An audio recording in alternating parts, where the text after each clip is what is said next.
Not everything is as it seems in the rumor mill this hot stove season. Be careful the wording with which you read.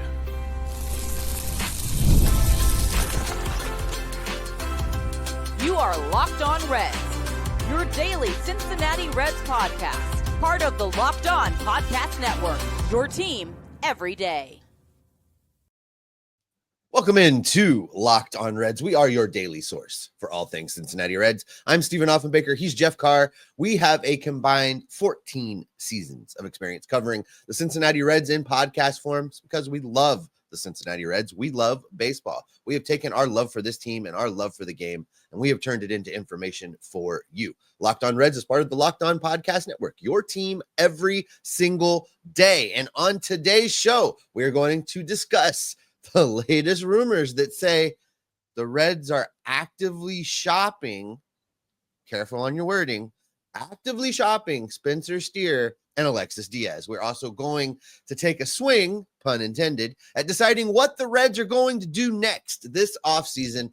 And of course, we're going to get into your questions and comments on today's show that we're doing live right here on YouTube. It's brought to you by the College Football Playoffs. College football playoff time is here, and you don't want to miss a moment of the action. The College Football Playoff, presented by Allstate, begins with not one, not two, not three, but 4 first-round games beginning tomorrow, December 20th and December 21st on ESPN, ABC, TNT, and Max. Make sure you check that out. All right, Jeff, let's get into this because, I look at the rumor mill, and suddenly the Reds are shopping Spencer Steer, and I'm like, where the heck did that come from? Right. Just in case you're not on Twitter a lot, like sometimes I try not to be anymore. I try to back off of social media a lot, but I still see this stuff. And last night, about that time last night, there were a couple of tweets that were fired off by a little bit of a peripheral account, not really somebody who is writing for ESPN or MLB Network or anything like that.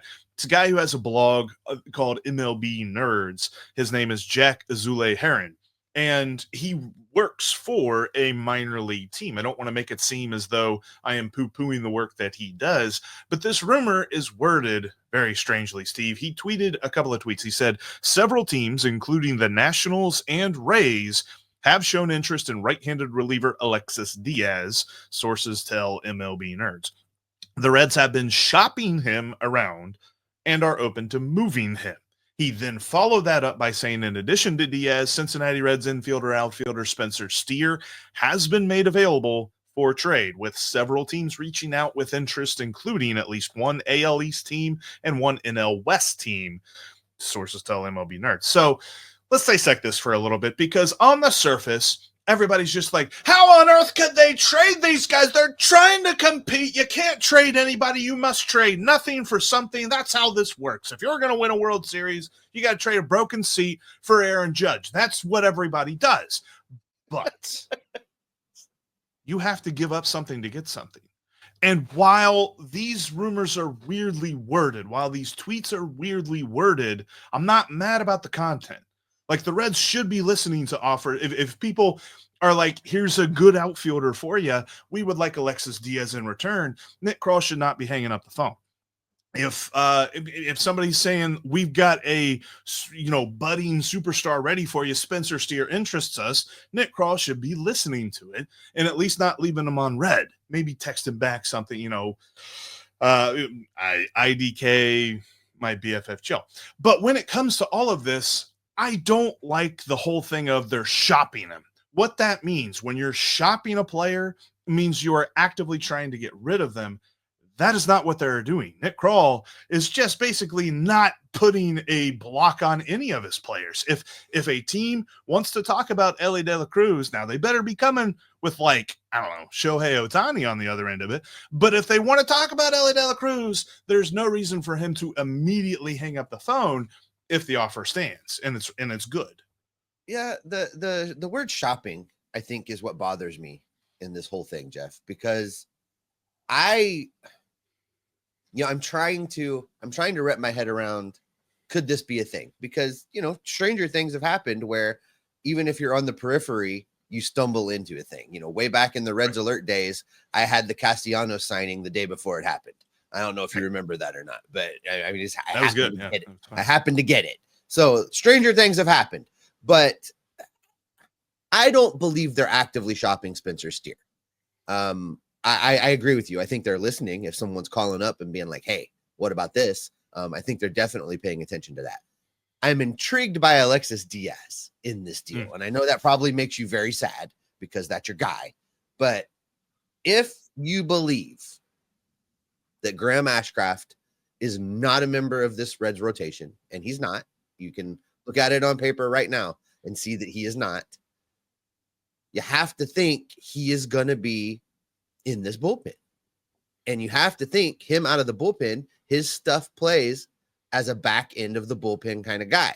And if you've got an extra back end of the bullpen kind of guy laying around, you have a piece you can trade to maybe fix this group of position players. So it's reasonable to me that the Reds might be shopping Alexis Diaz to see what they can get, that they might be actively reaching out to see what they can get.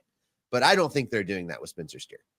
No, I'd be shocked if that is what we're talking about here. And look, we're giving you a little bit of a baseball English lesson here on today's Locked On Reds podcast. Appreciate you all joining our TED Talk here. But when it comes to shopping a player, like that's what they did with Jonathan India.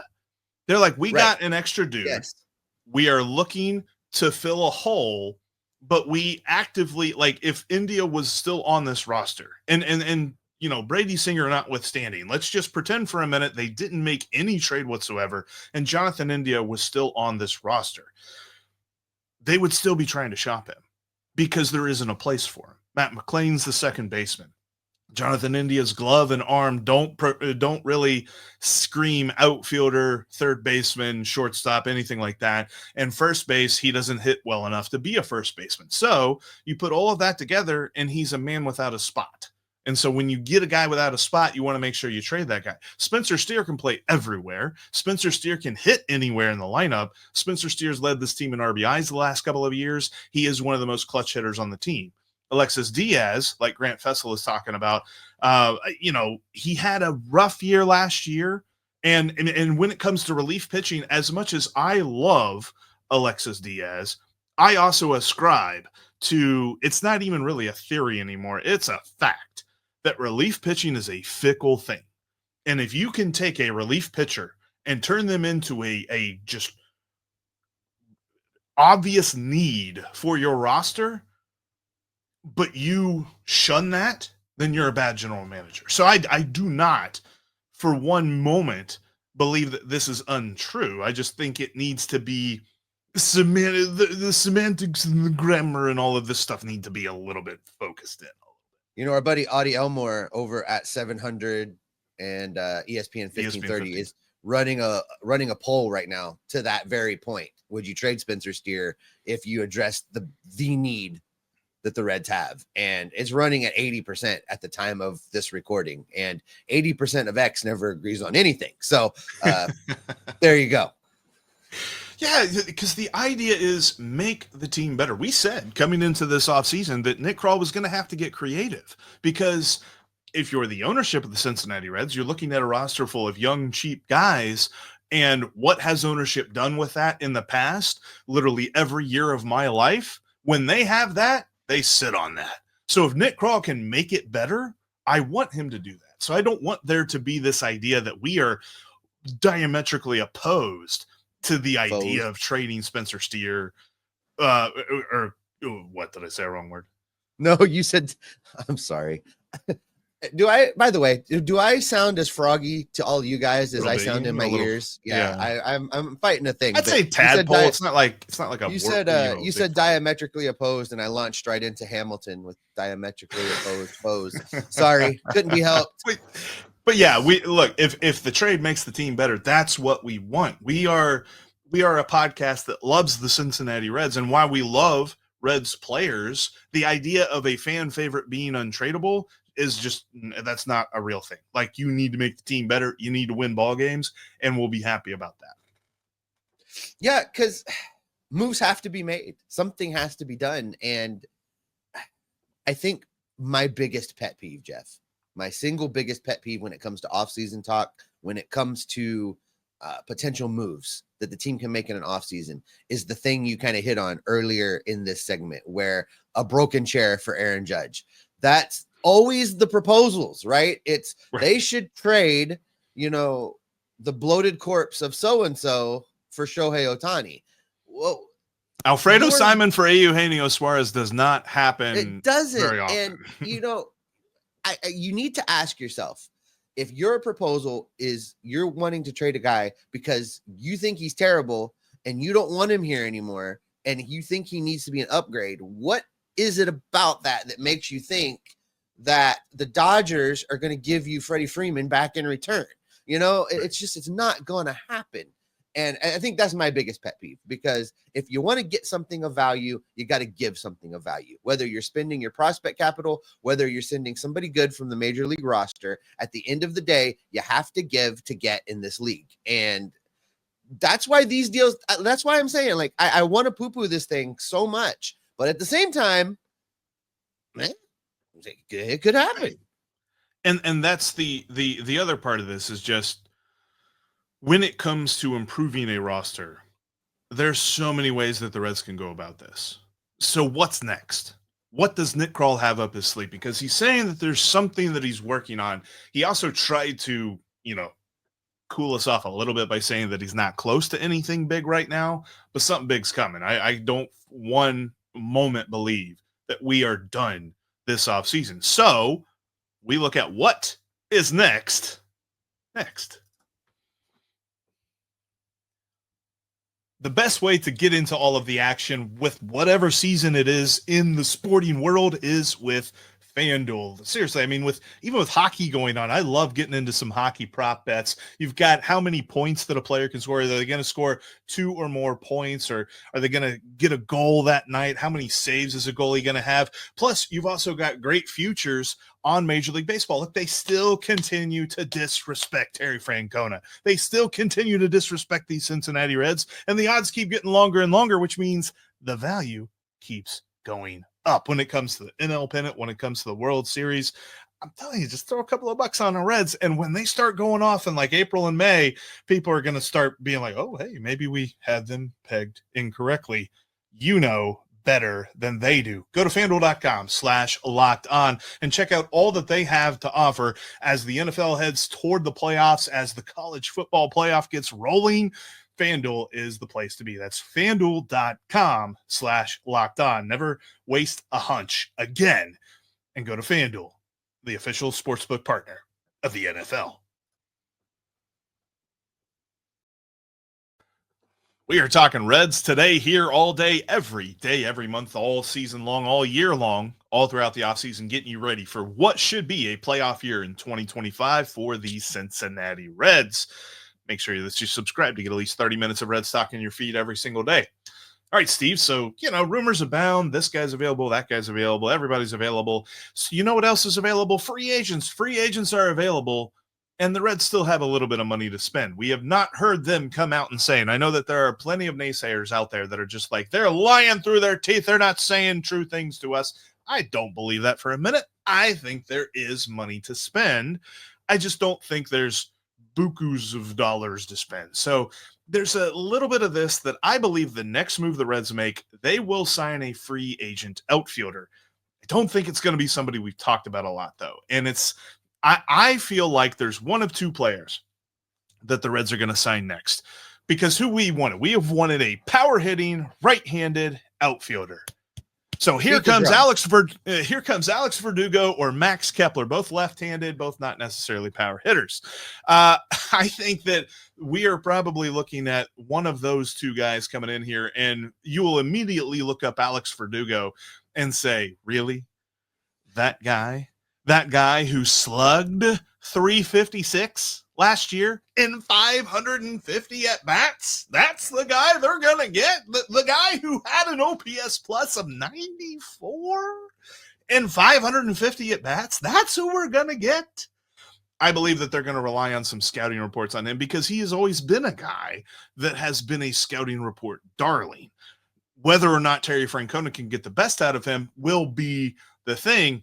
The question that I have, though, is Spot Track has him at about $15 million. I'd rather them spend that on Jurickson Profar. Here's the thing. They sent the CFO out to talk to people this offseason who indicated there's money to spend. They've got some room. And he's got finance in his title. Yeah. Nick Craw has come out more than once and said he's got some money to spend. He's got the flexibility to add a good players.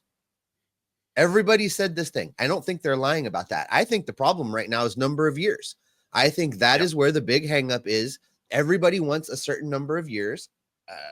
And I think that's where the Reds are having heartburn and they need to get over it. I have no sympathy for the Reds being scared to sign a player to a 3, 4, 5, 6-year deal when the Dodgers have guaranteed themselves bankruptcy in 7 years. So I'm okay. I know that the structure of baseball is going to change. I know that the financiers are going to change. I don't care. Ellie's window is now. The winning window is now. The time to make a push is now. It's simple. It's now or never. And I know that sounds alarmist, doomsdayist, whatever. It's now or never. It's time for the Reds. Oh, almost said something bad. It's time for the Reds to get moving, because if they don't take advantage of this now, I don't even know what to tell you. And I know, because we've said this before, because this is something that Nick Craw has said. He wants to create sustainability and not windows, but he also has to be realistic about the players on his team. You need to build a team based on reality, not based on what you want to happen. It is very, very unlikely that the Reds will ever have another player that is anywhere close to Elly De La Cruz. And I think that we're going to continue to see him get better and get awesome this upcoming season. He's going to continue to do things that just shock us in a good way. But they don't have anybody like that. And they haven't had anybody like that in a long, long time. So for them to just be like, well, yeah, we have X amount of years with Elly De La Cruz, but we are not going to go all in, because what we spend now is what we spend in the future. And we don't know what the future holds. So we're worried about what the present looks like based on how the future could unfold. That is very silly. And that's not how a team should operate. But that's kind of what this feels like. It feels like they could be aggressive. They could go get Teoscar. They could go get Santander. But they're holding back on something. And I'm with you there. Like, I don't want to be right about Verdugo or Kepler. They're fine players, all this other stuff. That's not who moves the needle for this team. A Verdugo or a Kepler is a guy you get when you go get somebody else as well. If those are the signings, they better both be the signings. Yeah. If either or both, even if you sign both of those guys, those signings are designed to shut us up. Those signings are designed to placate us a little bit. Those signings are designed so somebody can come out and talk to our buddy Gordon and be like, look, we did things. Like, that's what those moves are for. Those moves aren't to make this team better. Those moves aren't to maximize the window. Those moves aren't to win baseball games. The move to win a baseball game is a freaking right-handed power hitting outfielder. And it's been the move that needs to be made for the last 3 years. If they don't do that, they're not serious. End of discussion. And just in case anybody is confused, I am not advocating for this. I am predicting this, because this is what the Reds do. What did Jeimer Candelario mean to this team last offseason?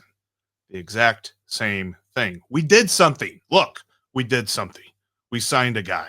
And while I still think Jeimer Candelario's got a good chance to bounce back, and he does have value to this team, what would we have rather seen the Reds do last year?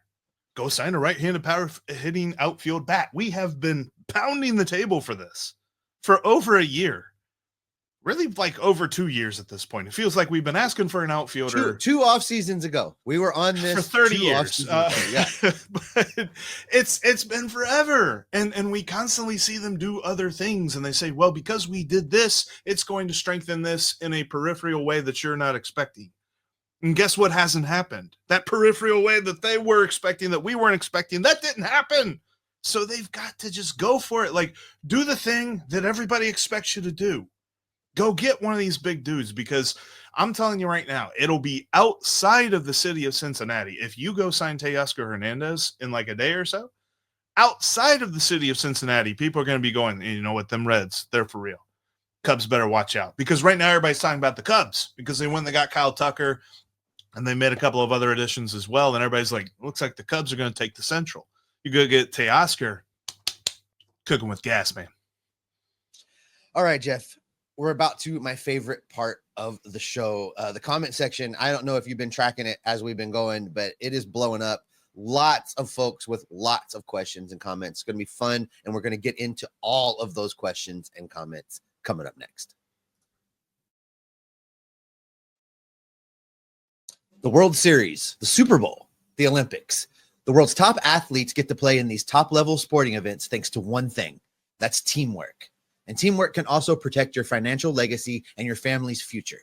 SelectQuote's licensed insurance agents are the perfect teammates when shopping for customized, affordable life insurance. They can find you the right policy to keep your financial legacy safely in your family's end zone. SelectQuote is one of America's leading insurance brokers with nearly 40 years of experience, helping over 2 million customers find over $700 billion in coverage since 1985. You invest so much time to take care of yourself and to be the healthiest, best version of you. SelectQuote's exclusive policies can reward you for that effort. Get the right insurance for you for less at selectquote.com/lockedon.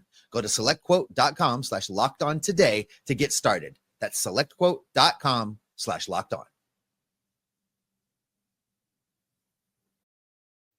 If you can't catch us here on YouTube, whether we're live or just don't have time to sit and watch our handsome faces, and why aren't you making time for that? You can take us on the road with you. We are on every audio feed out there for podcasts. Take us in the car, take us to the gym, take us for a walk. We'll spend time with you talking Reds baseball at least 30 minutes every day. All right, Jeff, questions and comments. People are talking. Let's get into it. We're going to start right here with this from Jinx. Pete Alonzo is a free agent. I'm not opposed. I mean, you can't trade Spencer Steer if you sign Pete Alonzo because you got to keep him in the outfield. You have to be willing to roll with a Fraley and right-handed hitter platoon in one of the corners. But what a big upgrade at first base. And it puts a bopper. I mean, he's your number 4 I'm not opposed. Yeah. You just, I mean, you know, it's the same money we're talking about for an outfielder, probably a little bit more. And again, I think it's years. He's not going to sign a 1 or 2 year deal. It's just, it's not going to be. But I am not opposed to that. No, and I think the biggest obstacle with Alonzo is a very similar obstacle with Teoscar Hernandez. It is widely reported. There are multiple people that are saying Teoscar really wants to go back to LA. And I'm pretty sure Pete Alonso really wants to stay in New York, especially after them getting Juan Soto. So I think they're just trying to get the money right. And I think Alonso will stay with the Mets ultimately.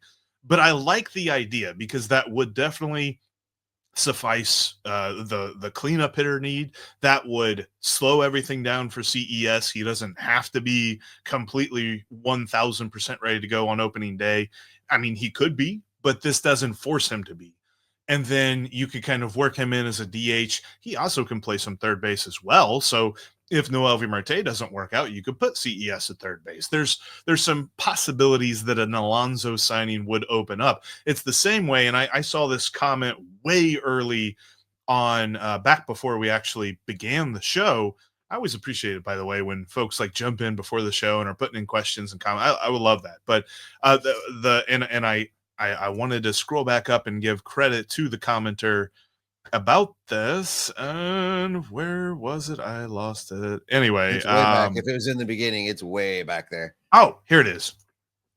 Jinx. I don't know about the idea of trading CES. That would be interesting, but signing Christian Walker again would fit the bill of signing a Pete Alonso, and upgrading first base would then kind of peripherally affect everything else.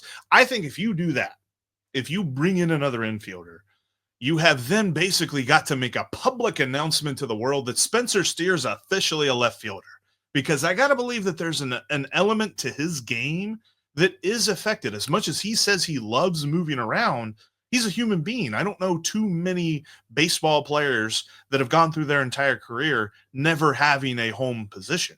I think if you tell him you're our left fielder, there's something that kind of flips in his mind and things kind of click in a little bit easier for him. So I'm okay with that idea.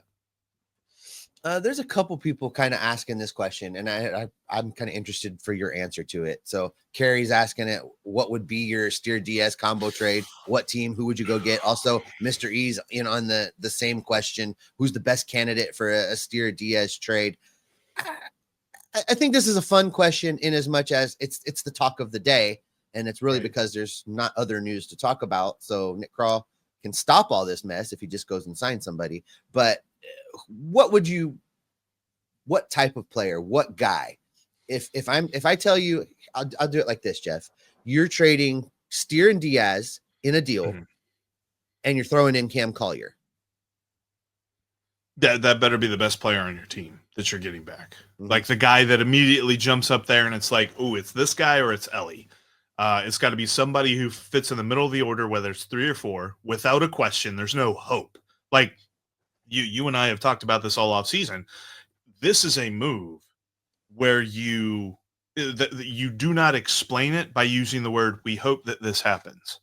We know we know he's a good defender. We know he's a good hitter. And quite frankly, we know he's got multiple years of team control as well. You're not trading for somebody that's got 1 year left on their deal. So that really weeds out a lot of different people. And I think it almost creates a question of, is that trade out there? Because I think then you get into the stratosphere of the players that you would want to get back are on teams that are not looking to deal them. And so for me, I almost wonder if that trade is untradeable in and of itself, because I don't know that you can get the correct return back for them, because that trade right there, to your point, because we've gone back and forth on this all week, a couple of weeks now, that trade is too much for Luis Robert.